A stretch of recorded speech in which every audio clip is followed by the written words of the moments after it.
All for one na hatid ng Dunkin' Donuts, Coca-Cola, Nokia, Master Sardines, Pure Gold, Green Cross Alcohol, Tiger Energy Biscuit at Lucky Me Nam Nam. At sa inyong pangipagtulungan, ang plastic na basura na naiipon natin ay may katumbas ng 13 silya. Nadala ay pag-asa sa mga mag-aaral na nangangailangan. At muli, ang aming pasasalamat sa inyong pakikipagbayanihan. Dito sa One for All for One, maraming barangay at tahanan na ang aming napuntahan. At sa pag-alis ng Itbulaga sa bawat bahay at lugar na aming binibisita, ay hindi po natatapos ang pangako ng tuwat saya. At dahil sa bawat pintong nagpapatuloy sa amin bagong pag-asa ang aming iniiwan. Wow! Ilan sa mga kwentong yan ay yung kay Annabel Bernardino at ng kanyang asawang si Ariel. Aba, bali mga kaibigan, itong si Ariel at si Annabel, ang kanilang kasaysayan ay muli nating balikan ang araw na sinugod natin ang kanilang tahanan sa Barangay San Jose, Quezon City. Ito po, panoorin na tunghayan natin. Ang suot ni Julia. Pati bumbum pa, oh. Nag-iisip din. Nag-iisip din? Oh, hoy, huwag kayo mag-isip. Huwag kang maniwala dyan, mga walang isip yan. Sama-sama kami rito. Nag-iisip din kung sino pa sasayahin. Sasayal na ako siya. Oh, sige. Sino yan? Ang mapalad na matatawagan sa Barangay San Jose, Quezon City. Look at my smile. Yes. Wow. Love it. I love your teeth. Yes, I love it. Jesus ka. Jesus. Wala pa. Yun nag-ring.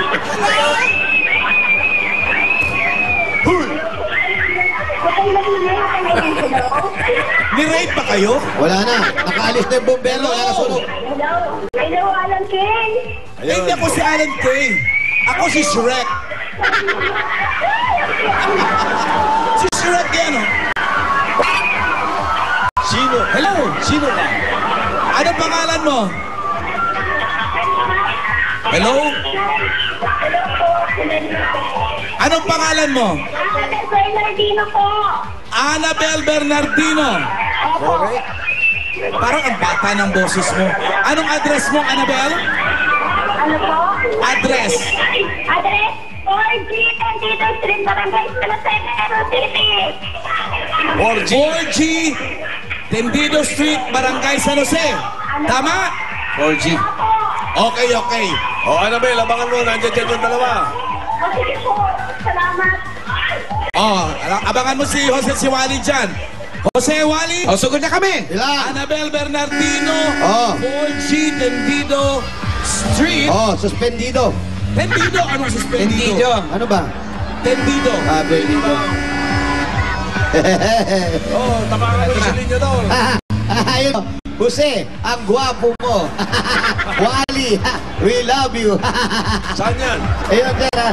Mga sinungaling tao rito. Ay, beto mo lang yan. Gwapo raw ako. Isang malaking kasinungalingan niya. Malapad na kalsada, Jose. Yes, Tito Sen. Bakit mabagal yung driver mo? Eh, siyempre, sinisinok. Baka makatumbok. Hold it! Hodya pa na! Hodya pa na! Eto na kami. Dead end. Yan na ba yung Tendido? Okay. Eto.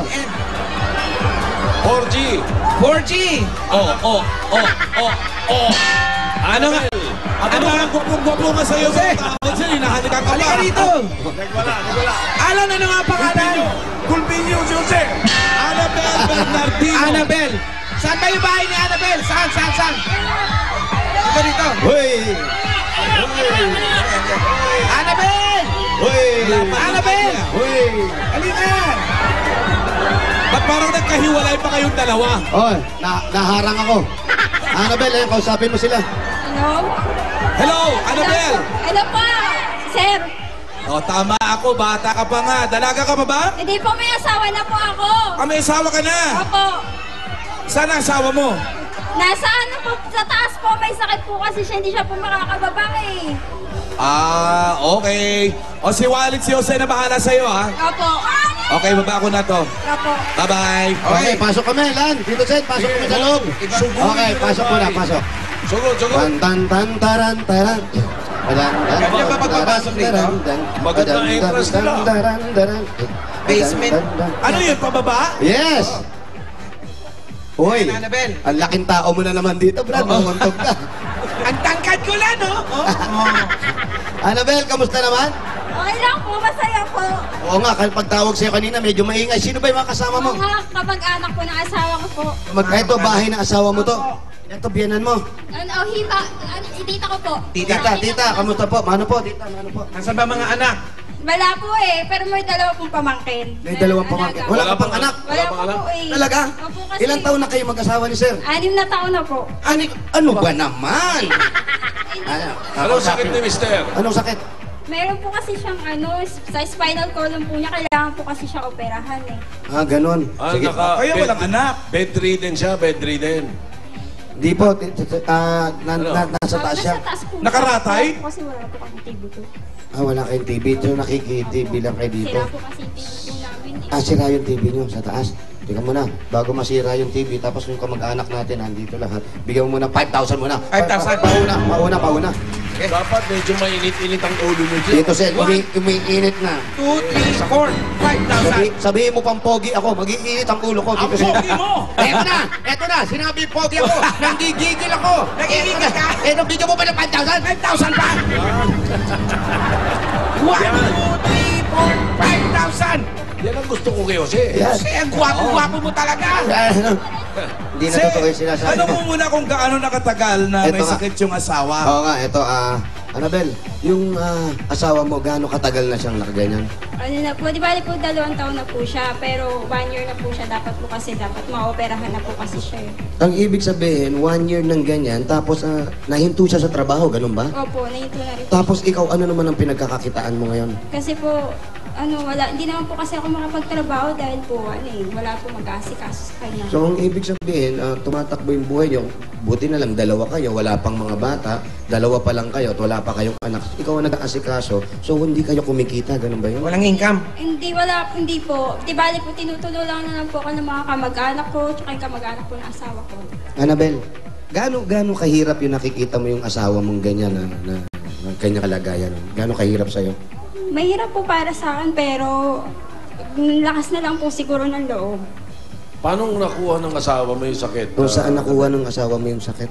Di bali po kasi dati, nagpipitura po kasi yun eh. Di bali po, siguro, nalaglag po siya, tapos tinamaan po yung tagiliran niya. Ibig sabihin Tapos na nagkaroon na rin po siguro ng parang mga building ganyan, no? Hindi naman bahay Hindi naman naman. po, bahay lang po siya. Kaya lang nahulog siya. Opo, tumama po kasi dito niya So, tagiliran. 2 years ago pa yon. Opo, Tito Sen. Tapos 1 year nang siguro, bago Dapat naramdaman. Anong operasyon ang kailangan? Anong operasyon daw ang kailangan, sabi ni Tito Sen? Operasyon po sa spinal column po niya. Kasi may durog po dun sa spinal po niya. Nakita po kasi sa MRI. X-ray. Na MRI po, nakita yun. Parang malaking operasyon yun, Tito Sen eh. Spinal column yan eh. So, malaking epekto.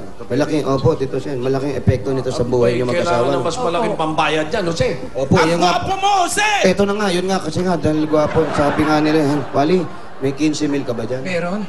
Bigyan mo na yung 15 mil, 15 mil. 1, 2, 3, 4, 5, 6, 7, 8, 9, 10, 11, 12, 13, 14, 15,000, Annabel. Annabel, okay lang bang makita namin si Sir? Pwede kami pumanik? Dito, Sen, pani kami. Sige. Kamustahin lang Sige, namin, sige. ha? Saan ba, si Sir? Sugod bahay nga yung ginagawa niya.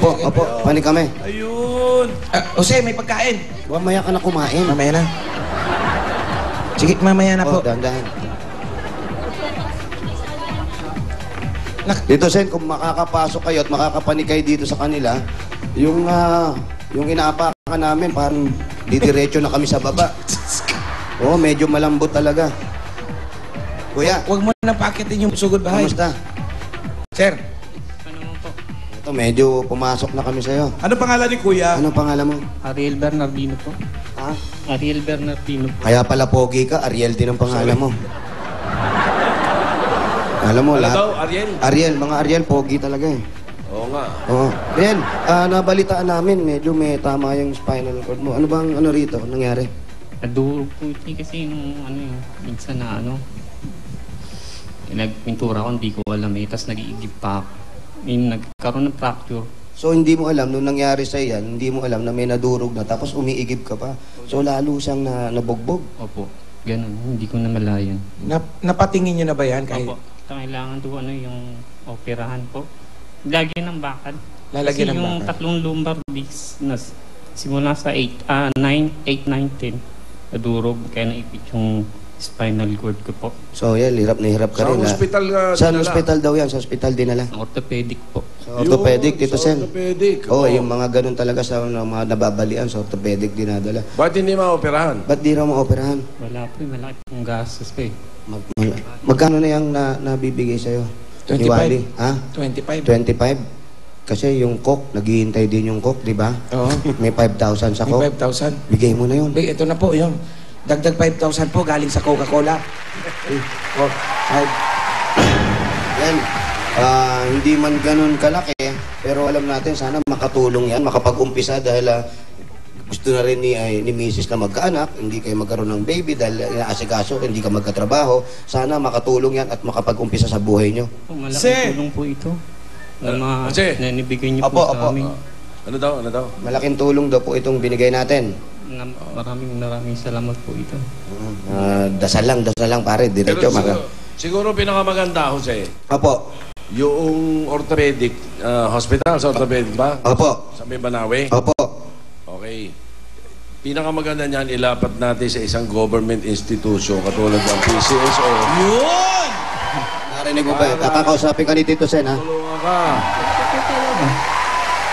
Ano? Hello po. Ariel, Tito Sen, naririnig ka niya. Hello po. Magandang tanghali po, Tito Sen. ilalapit natin sa isang government institution para mabayaran yung gagastusin sa orthopedic. Maraming Ngayon, salamat po. Pag kulang, abay kami na bahala dito, magtulong-tulong, magsasabi. Maraming salamat po. Para makapagtrabaho ka uli, ilang taon ka na ba? Ano po eh, magpo-40 na po sa October. Magpo-40 ka pa lang. Opo. Abay, matanda pa si Alan kay sa'yo. Ganun po ba? Opo. Sige, kausapin namin. Jose, Opo, alam mo na gagawin mo? ito nga po, binigyan ko na. Ngayon naman, Lahat ng detalya. Opo. Tapusin natin. kukunin ko po lahat yung detalye kung saan hospital ito para pag ano natin, kukontakin natin siya, dire-diretso na, ipagagamot. At pag nagabot, pa-x-ray, lahat dire-diretso. Pag kinulang, Makapagtrabaho siya uli. makapagtrabaho ulit. Pag kinulang, sagot ng mga Dabarkad sa Bulacayan. Anak, Jose! Ha? Para makumpleto yung pamilya, kailangan magkaanak agad. Yun, ang kailangan, magkaanak agad, sir, ha? Sir, importante magka-baby at yung magkatrabaho ka. Alam kong gusto mo maghanap buhay, kaya lang dahil sa karamdaman mo, hindi magawa. Pero malulunasan na natin yan. Thank you po talaga, sir. Thank you po, Tito Sen. Salamat po ako sa inyong lahat. Sa Itbulaga po, sa lahat ng staff. Kay Tito Sen. At Okay, Tito wala Sen, pong anuman. Sa inyo po, Tito. Kay Bossing. Tito Sen. Saka kay Joey po. Aha. Sa GMA po. Si ano? Ano masasabi mo kay Jimmy, Mrs.? Kay Jimmy po. Oo, ano masasabi mo? Kaya na, parang lumalabas si Tito Joey, naririnig ko. Lumalabas ba? Okay, para kumpletuhin na natin, hindi ka makakababa. Bumbumpaw! Bumbumpaw! Bumbombaw. Yung regalo, bumbupaw! Eto, bumbumpaw pa, regalo!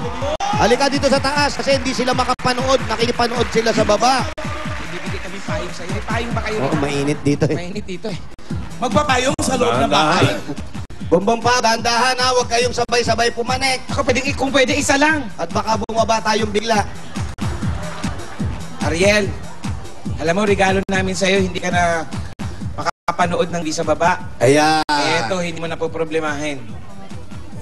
Salamat po. Thank you po. Ayun. Yan. Lab TV, oh. Maraming salamat po sa Hindi lang yan, meron pa. Meron pa tayo ibibigay sa kanila. Meron pa. Kumain na ba kayo? Yun. Ito pa lang po yung Ito ba yung pagkain nyo? Pagkain. Oh, Tusino, nasunog. Naku. Oy, okay na sa akin yan. Kahit sunog. Yan ang sinasabi. Happy lang binira niyo pa eh. Ang sarap bagong luto. Ako nga eh. Yan ang sinasabi ko rito sa dalawang to eh. Alam mo, yung mga ulam na mga may ulam, kung konti na lang, pinapalata